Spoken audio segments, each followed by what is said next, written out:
I'm sorry, I didn't hear all of that. When there's no concern for self, Uh-huh. then self is at its healthiest. No, I'm not saying, I mean, the definition of concern is widespread, right?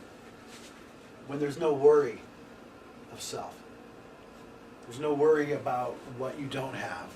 There's no worry about, how someone sees you. There's no worry about your own ambitions. When you take self out of it, your need to please self, when you remove that from the equation, self becomes very healthy. It relaxes. It's not made, we don't make self to contain life force. And every time it gets some of that, it wrecks our train. Every single time. Because life force in the mind, it can't handle it. Right? And there's so many things, so very many things in life that have nothing to do with the mind. Nothing at all. There's no reason for the mind to even speak of it or to chatter on about it. The mind is designed to keep us from getting hit by a bus, for us to be able to meet up with one another, to be able to identify. But that's it.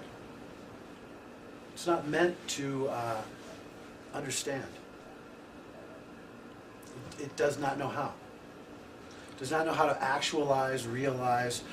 It doesn't know how to be present. It doesn't know what that is. It's not alive. You are. It is a result of you being alive.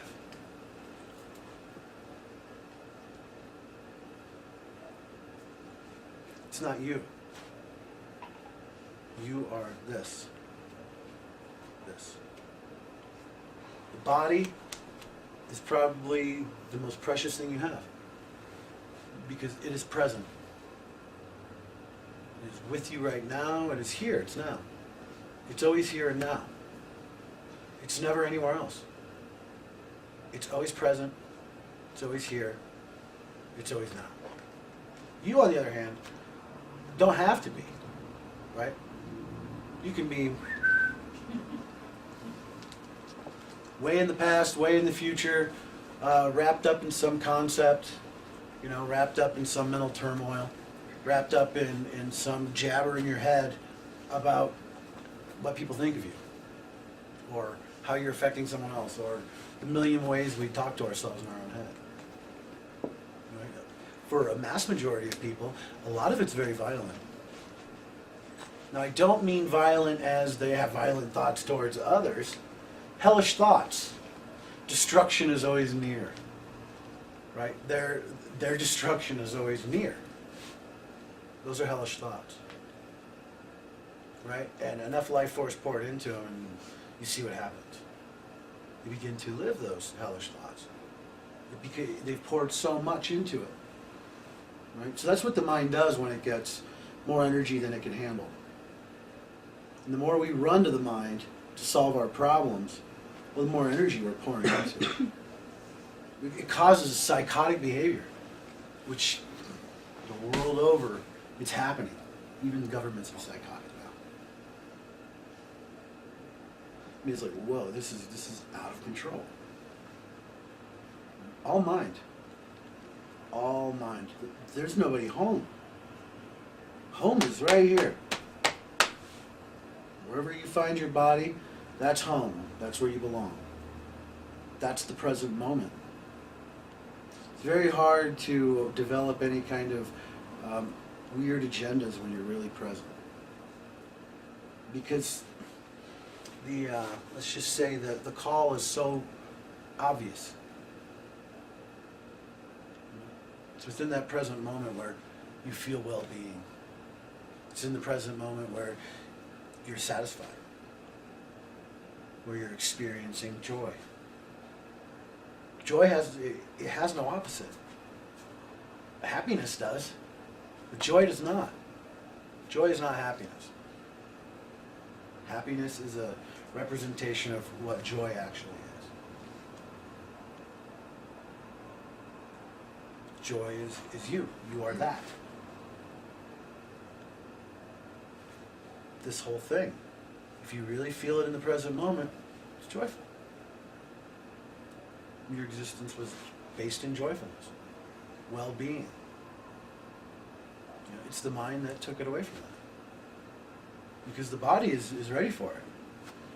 It always will accept it. Once the person relinquishes control, the body responds. But that mind it has an anecdote, right? And what is it an anecdote for? Sanity.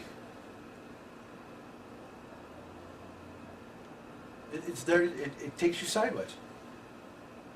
It takes you way outside of love. Love is the present moment. It's where you actually are. So for me, it is a war. I'm involved in a war.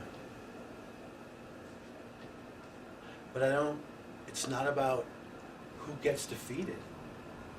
It's about how much more of my joy I can own. How much more present I can be. How much more I can realize that I am nothing more than the universe that made me. Nothing less either. And to live from there. To realize that society, the way it's designed, is to keep you asleep. It doesn't have to. That does not have to be its reason. I would hate to see it go. I would like to see the intent of why we did this in the first place brought back. Instead of it now just being owned by the egos of, now corporations have egos, for God's sake. They're like an entity now. Right? And they have this face they put forward. Just like a person. Right? They're like giant megabots. Manufactured by the hearts of thousands. Right? And that wasn't our original intention.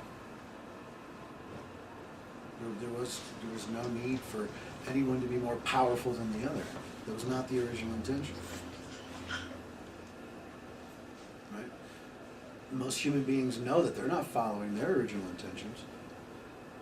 What they intended for themselves, what they put out that they were going to do, they haven't done that.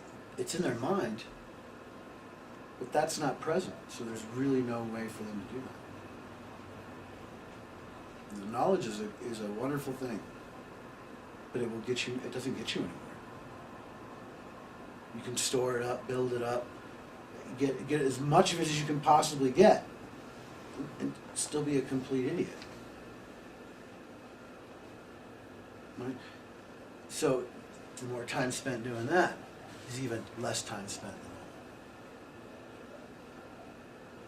Right? And the moment is where the being is. It's where the heart is. It's where what's looking out of your eyes emanates from.